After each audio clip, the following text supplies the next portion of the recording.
চাঁদাবাজি নিয়ে স্বরাষ্ট্র মন্ত্রণালয়কে জিজ্ঞেস করবেন, কারণ এই গরুর হাটে যেটা বসবে এই আইন শৃঙ্খলা চাঁদাবাজি ওনারা নিয়ন্ত্রণ করেন, নিশ্চয়ই তারা তৎপর আছেন।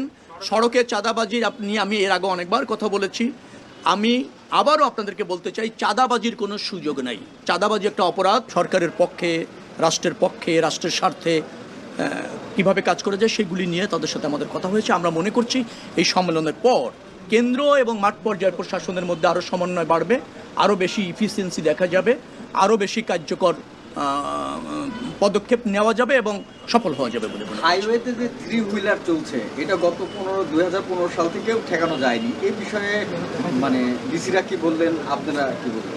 না, ঠেকানোর ইচ্ছা চেষ্টা আছে, কিন্তু আমাদের হাইওয়েগুলির সাথে যেহেতু প্রোটেক্টেড না, আমাদের আপনার রেস্ট্রিক্টেড করতে পারিনি হাইওয়েতে আসাটা। যে কোনো জায়গায় ছোটোখাটো রাস্তারও সংযোগ আছে, যার ফলে এটা হয়তো নিয়ন্ত্রণ করা যাচ্ছে না, কিন্তু আগে যে কোনো সময়ের চেয়ে এটা একটু নিয়ন্ত্রণ বেশি করা গিয়েছে।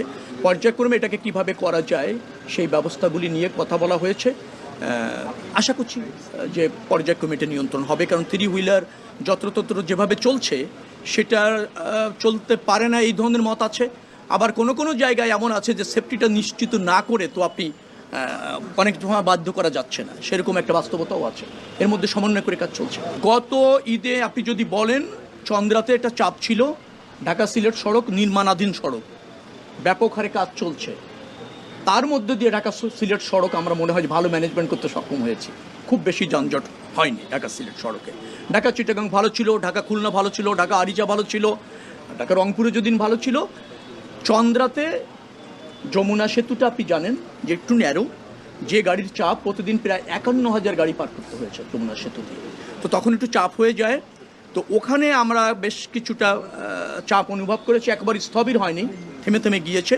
এবার সেখানের জন্য আমরা চন্দ্রার ওই জায়গাটাতে বেশ কিছু দখল আছে, আর একটু প্রশস্ত করা, আর একটু শৃঙ্খলার সাথে যত ডাইভার্ট করা।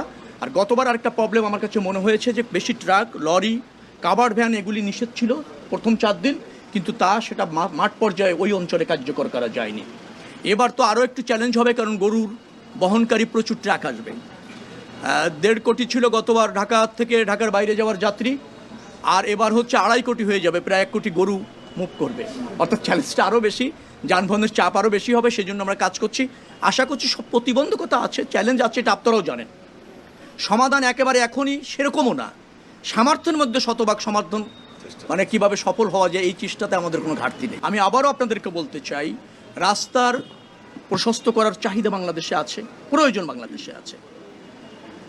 আমি যদি বলি, আপনি এই 2 মাসে মেম্বার অফ পার্লামেন্টের যে ডিও দিয়েছে তাতে 3 লাখ কোটি টাকা লাগবে এই রাস্তা সম্প্রসারণ করার জন্য। বাজেটে পাবেন আপনি সর্বোচ্চ 40,000 কোটি টাকা আমার ধারণা। বিগত দিনের কথা বলে বলছি, এই বাজেটে কী পাবো জানি না। তো এখন প্রাধিকার বা অগ্রাধিকার ভিত্তিতে আমাদেরকে এটা সিলেক্ট করে কাজ করতে হবে। আমরা সেই জায়গায় স্বচ্ছতার সাথে নিরপেক্ষভাবে অগ্রাধিকার ভিত্তিতে প্রকল্পগুলি বাস্তবায়ন করতে সরকার চাইছে, তো সেই জায়গায় আপনাদের সহযোগিতা চাইছি। আর বাস্তবটা হচ্ছে আপনারা নিশ্চয়ই কাজের মাধ্যমে দেখবেন। গতবার যদি আপনি বলেন 2-3টি দুর্ঘটনা একটু বড় ঘটেছে অনাকাঙ্ক্ষিতভাবে। একটা হচ্ছে আপনি জানেন আরিচাতে একটা বড় দুর্ঘটনা ঘটেছে, একটা বগুড়াতে গাড়ির নিয়ন্ত্রণে বাস্ট হয়ে, একটা সিলিন্ডার বাস্ট হয়ে 4 জন মারা গিয়েছিল, এটা ঘটেছে। রেলে একটা ঘটেছে, কুমিল্লায় 12 জন মারা গিয়েছিল লেভেল ক্রসিংয়ের সিগন্যাল না থাকার কারণে পাস করতে গিয়ে। এইটা ছিল একটু চ্যালেঞ্জ। বাকি যে জায়গাটা ছিল, আমার মনে হয় যে আমরা মোটামুটিভাবে বছরে তো 4,500 থেকে 5,000 মানুষ সড়ক দুর্ঘটনায় মারা যায়। এটা আমাদের অনাকাঙ্ক্ষিত, খুব দুর্ভাগ্যজনক। আমরা পারিনি এই সেফটিটা ইনশিওর করতে।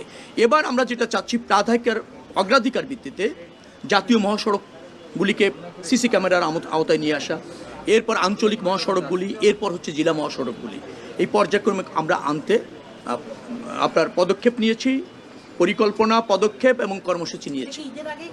না, এই জাতীয় মহাসড়কগুলিতে ঈদের আগেই এই কার্যক্রম শুরু হয়েছে, চলছে ধাপে ধাপে।